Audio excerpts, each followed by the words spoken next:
There comes a time when the tables turn, when the quiet observer finally understands the storm they've been dancing in. The super empath, by nature, isn't drawn to cruelty, manipulation, or revenge. Their world is built on feeling, deep, unfiltered emotion that reaches far beyond what most can comprehend. But that gift, when refined through pain, betrayal, and psychological warfare, becomes something far more potent than any narcissist anticipates. And when that empath, the one who once fed the narcissist's ego with unwavering attention and validation, finally wakes up, it's not vengeance that drives them, but clarity. That's where the real torture begins. At first, the narcissist believes they've won. Their manipulation tactics, the gaslighting, the triangulation, the silent treatments, worked. They saw the empath crying, questioning themselves, doubting their worth. The narcissist fed on that pain like oxygen, believing they were irreplaceable, central, dominant. And for a while, they were. Not because the empath was weak, but because the empath was trying to understand. Trying to fix. Trying to love harder. That is the nature of the empath, to believe in the potential of who someone could be, rather than accept the horror of who they truly are. But narcissists, in their arrogance, underestimate the super empath's gift. Empathy isn't blindness, it's perception at its most heightened level. While the narcissist thinks they're orchestrating a master performance, the super empath is silently recording every inconsistency, every shift in tone, every subtle cruelty wrapped in charm. They don't react immediately. They process. They endure. And when the moment is right, when the illusion finally shatters, they walk away. Quietly. Intentionally, without warning. To a narcissist, silence is unbearable. They thrive on reaction. Their ego is fed by emotional chaos, by being the center of someone's attention, especially negative attention. So, when the super empath suddenly cuts contact, goes gray rock, or worse, becomes completely indifferent, the narcissist begins to unravel. It's not just the loss of supply. It's the idea that someone who once saw them as everything now sees them as nothing.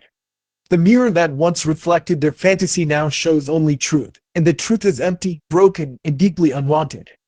The torture for the narcissist isn't loud. It's not dramatic. It's the stillness, the absence, the realization that their control is gone, and worse, that it was never real to begin with.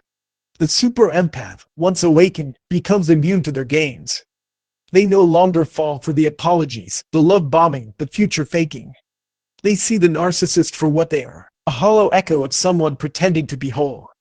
And nothing is more tortuous to a narcissist than being seen without the mask. What makes this dynamic even more painful for the narcissist is that the empath doesn't seek revenge.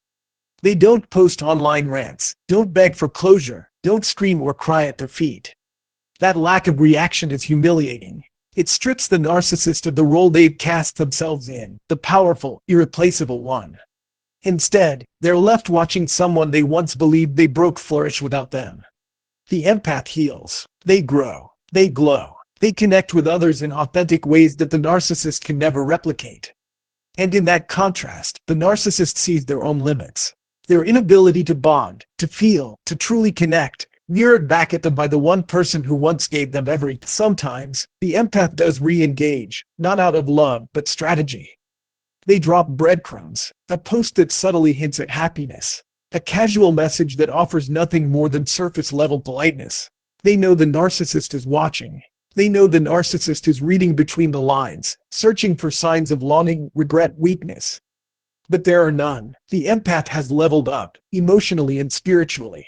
Every interaction becomes a silent assertion of independence, a reminder that the narcissist no longer holds power. It's not manipulation, it's mastery. The empath isn't playing a game, they're just no longer playing the narcissists. They've rewritten the rules, and the narcissist, now confused and desperate, tries every trick in their worn-out book. They might hoover, reach out with fake concern, stage emergencies, or sudden declarations of change. But nothing lands. The empath's energy is no longer accessible. Their presence, once a lifeline, is gone. That loss is more than emotional, it's existential. Narcissists build their identity on the perception of others. Without the empath mirroring their greatness, they start to fade, to fragment. And in their paranoia, they stalk the empath's life from a distance, trying to piece together what went wrong. Was it someone else? Did they finally realize the truth? Are they telling people? The narcissist spins in their own obsessive cycle, while the empath moves forward. That distance, that contrast, is torture. One of the cruelest truths for a narcissist is that the super-empath, even after enduring psychological abuse, doesn't hate them.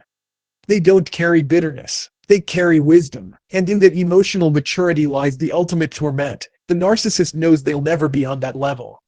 The empath loved them fully, truly, and without condition. And the narcissist destroyed it. Not because they had to, but because they didn't know how not to. That's a wound they can't escape from, even if they pretend to. Even if they find new supply. But every new supply becomes a comparison. Every laugh, every smile, every shared moment is haunted by the memory of someone who once saw through them and chose to leave anyway. The narcissist may try to recreate that bond with others, but it always falls short. Because they weren't drawn to the empath for surface traits, they were addicted to the way the empath made them feel. Like someone, like something, that sensation is gone, and no one else can replicate it. That loss is haunting, and if, by chance, the empath speaks truth, exposes the narcissist, not through slander but with quiet honesty, the impact is catastrophic. Not publicly, perhaps, but inside. Narcissists are terrified of exposure. Not being seen for who they are, but being seen for who they aren't. The empath, grounded in truth, doesn't need to exaggerate. They just speak facts, and the narcissist's carefully constructed image starts to decay. People begin to see the cracks, the patterns, the inconsistencies. And even if they don't say anything out loud, the narcissist feels it. The walls close in. There's also a special kind of torture in watching someone else thrive where they cannot. The super-empath builds new, meaningful connections.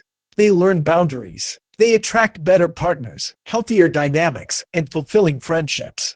And the narcissist, trapped in their performative, transactional world, watches from the sidelines. Because deep down, they know they've lost the one person who could have saved them from themselves. But it's too late. And what's most painful for the narcissist is the realization that the empath never needed them. That everything the narcissist claimed as their influence, their confidence, their beauty, their growth, was always within the empath. The narcissist just took credit for it. But once the empath reclaims their power, the narcissist is exposed not just as toxic, but as irrelevant. So how does a super-empath torture a narcissist? Not through cruelty, not through revenge, but through indifference, evolution, and truth. By becoming everything the narcissist can never be, whole, grounded, and free. The empath has long been misunderstood, often dismissed as too sensitive, too emotional, or too forgiving. But beneath the surface lies a deeper strength, one not forged in fire and fury, but in quiet endurance, clarity, and emotional intelligence. When an empath crosses paths with a narcissist, it becomes a war not of brute strength but of psychological resilience. The narcissist operates through control, manipulation, and ego-fueled domination. But the empath, their weaponry is silent, subtle, and devastatingly effective once awakened. At first, the empath is lured in. The narcissist mirrors them perfectly, drawing from their kindness, empathy, and compassion to craft an illusion of compatibility. It's a dance of deception, and the empath, true to their nature, extends the benefit of the doubt, offers healing energy, and tries to love the narcissist into wholeness. But narcissists don't seek healing. They seek supply. They feed on admiration, control, and chaos. The empath, unknowingly, becomes a source of constant validation and emotional energy. Every gesture of care becomes currency for the narcissist's ego. But this dynamic only works as long as the empath stays unaware. The turning point is subtle. A realization dawns, not in dramatic confrontation, but in silent awareness. The empath begins to see the patterns. Gaslighting, blame shifting, emotional manipulation, each tactic that once confused them now appears as clear as daylight. The empath learns that their compassion is being weaponized against them. And when this awareness sets in, something powerful begins to shift. The empath begins to disengage, not in anger, but in silence. Silence, for the narcissist, is unbearable. They crave a reaction, need attention, whether praise or rage. The empath's silence is not passive, it is strategic. It is the weapon that starves the narcissist's control. By refusing to react, the empath regains their power. There is no longer any energy being fed into the narcissist's theatrics. This is not the silence of defeat, it's the silence of strategy. The empath begins to observe rather than absorb. The next weapon is emotional detachment. While the narcissist expects the empath to always be emotionally available, to always respond with warmth or concern, the empath learns to disconnect. This isn't about becoming cold, it's about becoming wise. The narcissist thrives on emotional dependency, but when the empath stops reacting emotionally, the narcissist begins to lose their grip. The empath may still speak, still interact, but the emotional strings are cut. The narcissist, once the puppet master, finds the strings slack and useless. Boundaries become a fortress. The empath, once open and accommodating, now learns the sacred art of saying no, without guilt, without explanation. The narcissist tests these boundaries, pokes and prods, tries to guilt trip and manipulate.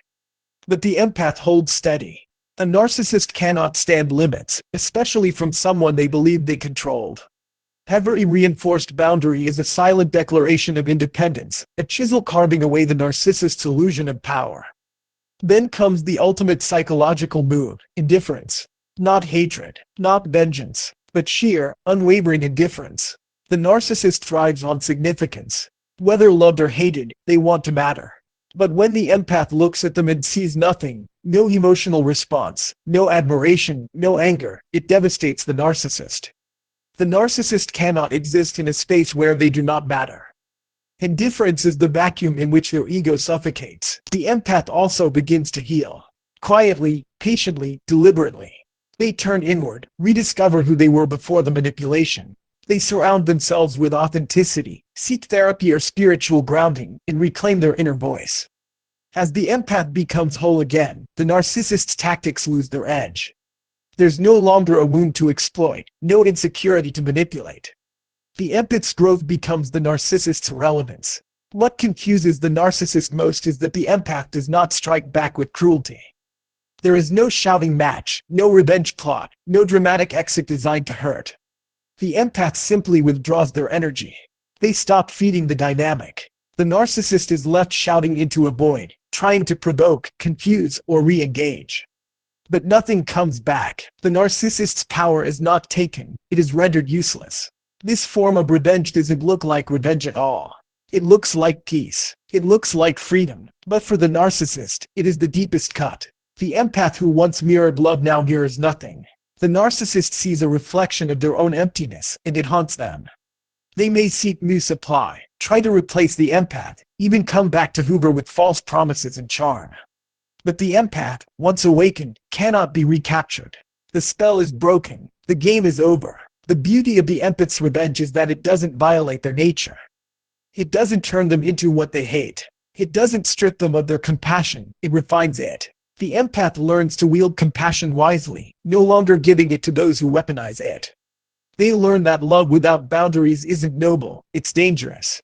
And they become more powerful not in spite of their empathy, but because of it.